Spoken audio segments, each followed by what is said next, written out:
Hello everyone, welcome back to the channel. So మనకైతే change of web option link అయితే రావడం జరిగింది. So దాని ప్రాసెస్ ఏంటంటే మనకి ఇక్కడ వెబ్సైట్లో ఓపెన్ చేసుకుంటే చేంజ్ ఆఫ్ వెబ్ ఆప్షన్ అని చెప్పేసి కొత్త లింక్ యాక్టివేట్ అయింది. సో మీరు ఇక్కడ దీన్ని క్లిక్ చేయగానే మీ hall ticket number, date of birth and captcha అడుగుతుంది. సో సేమ్ మనం వెబ్ ఆప్షన్స్ పెట్టుకునే టైంలో ఎలా అయితే ఎంటర్ చేసాం సేమ్ అలానే ఎంటర్ చేసి ఓటీపీ వెళ్తుంది. రిజిస్టర్ మొబైల్ నెంబర్కి ఓటీపీ ఎంటర్ చేసి ఇంతకుముందు మీరు పెట్టిన కాలేజెస్ అనే లిస్ట్ కనిపిస్తుంది. అండ్ ఇక్కడ వచ్చేసి మీరు ప్రయారిటీ చేంజ్ చేసుకోవచ్చు అండ్ అలానే కొత్త కాలేజెస్ కూడా యాడ్ చేసుకోవచ్చు. ఇది వచ్చేసి ఓన్లీ ఫ్రీజ్ చేసిన వాళ్ళకే కాదు, సో ఫ్రీజ్ చేసిన వాళ్ళకి అండ్ ఫ్రీజ్ చేయని వాళ్ళకి కూడా, అంటే సేవ్ అండ్ ప్రింట్ కానీ క్లిక్ చేసిన వాళ్ళకి కూడా ఈ ఆప్షన్ అయితే ఉంటుందన్నమాట. సో ప్రతి ఒక్కరు మనకు July 11th is the last date కాబట్టి మీ వెబ్ ఆప్షన్స్లో ఇంకా ఏమైనా చేంజెస్ చేయాలనుకుంటే, లైక్ కొత్త కాలేజ్ యాడ్ చేసుకోవాలనుకున్నా లేకుంటే ఉన్న కాలేజెస్లో ప్రయారిటీ చేంజ్ చేసుకోవాలనుకున్నా కూడా మనకి ఈరోజు అయితే లాస్ట్ డేట్ అనమాట. మీరైతే కంపల్సరీ ఈరోజు అయితే ఏమైనా చేంజెస్ చేసుకోవాలనుకుంటే చేంజ్ చేసుకోండి. ఈరోజు దాటింది అనుకో, అంటే 11 కంప్లీట్ అయిపోయింది అనుకో, మనకి ఎటువంటి చేంజెస్ అయితే చేయలేము అన్నమాట మన వెబ్ ఆప్షన్స్లో అయితే.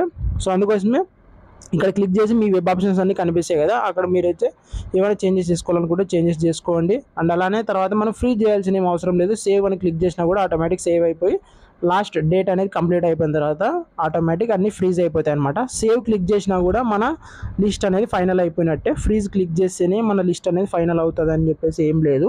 సో మీ వెబ్ ఆప్షన్స్ అన్నీ పెట్టుకున్న తర్వాత ఫ్రీజ్ క్లిక్ చేసినా కూడా పర్లేదు, బట్ ఫ్రీజ్ క్లిక్ చేసి అగైన్ ఈ రోజులో మళ్ళీ ఇంకేమైనా చేంజెస్ కావాలనుకుంటే కూడా చేసుకోవచ్చు. కాబట్టి ఫ్రీజ్ అయితే క్లిక్ చేసుకోవద్దండి, సేవే క్లిక్ చేసుకోండి. ఎందుకంటే మనకు టైం అయిపోయిన తర్వాత ఆటోమేటిక్ అది ఫ్రీజ్ అయిపోతుంది. కాబట్టి మీరైతే అందులో మళ్ళీ ఇంకేమైనా ఒపీనియన్ చేంజ్ అయితే మళ్ళీ ఏమైనా చేంజ్ చేసుకునే అవకాశం ఉంటుంది. కాబట్టి సేవ్ అని క్లిక్ చేయండి. సేవ్ అని ప్రింట్ క్లిక్ చేసినా ప్రింట్ చేసుకోవచ్చు. సో ఇదన్నమాట, మీరైతే వెబ్ ఆప్షన్స్ అయితే ఇలా చేంజ్ చేసుకోవచ్చు. సో ప్రతి ఒక్క అప్డేట్ అనేది మన ఛానల్లో వస్తూనే ఉంటుంది. ఇంకా ఎవరైనా వీడియోకి ఒక లైక్ చేయకపోతే లైక్ చేసి మన ఛానల్ని అయితే సబ్స్క్రైబ్ చేసుకోండి. కంపల్సరీ ఈజర్కి సంబంధించి అండ్ అలానే ఇంకా ఏ అప్డేట్స్ వచ్చినా కూడా మన ఛానల్లో వస్తూనే ఉంటాయి. కాబట్టి మీరైతే నేను పెట్టిన అప్డేట్ అవి మిస్ కాకుండా చూడాలనుకుంటే కంపల్సరీ మన ఛానల్ని అయితే సబ్స్క్రైబ్ చేసుకోవాలి.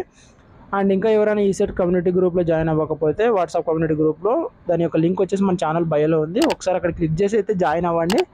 సో అక్కడ జాయిన్ అయితే మీలాంటి 130+ స్టూడెంట్స్ అయితే ఈసీ స్టూడెంట్స్ ఉన్నారు. సో అక్కడ వాళ్ళు డిస్కస్ చేస్తూనే ఉంటారు ఏదైనా ప్రాబ్లం ఉన్నా ఏదైనా సొల్యూషన్ కోసం. సో మీరు అక్కడ జాయిన్ అయ్యి మీ డౌట్స్ ఏమైనా ఉంటే అక్కడ మీరు కామెంట్ చేసినట్లయితే, మీరు అక్కడ మెసేజ్ చేసినట్లయితే నేను రియాక్ట్ అవుతాను. అండ్ అలానే వాళ్ళు కూడా మీకైతే రెస్పాన్స్ అవుతారు అనమాట. సో ఇలా అయితే మనం ఇన్ఫర్మేషన్ చేంజ్ చేసుకోవచ్చు కాబట్టి ఒకరి నుంచి ఒకరికి. సో అక్కడైతే జాయిన్ అవ్వండి. దాని యొక్క లింక్ వచ్చేసి మన ఛానల్ బయోలో ఉంది. ఒకసారి దాన్ని క్లిక్అవుట్ చేసి చెక్అవుట్ చేయండి. సో ఇదన్నమాట, వెబ్ ఆప్షన్స్ అయితే ఇలా చేంజ్ చేసుకోవచ్చు. So all the best for your web options. మంచి కాలేజ్ పెట్టుకోండి అండ్ అలానే మీకు దగ్గరలో ఉన్న కాలేజ్ పెట్టుకోండి. ఏ ఒక్క కాలేజీని కూడా మిస్ చేసుకోకండి.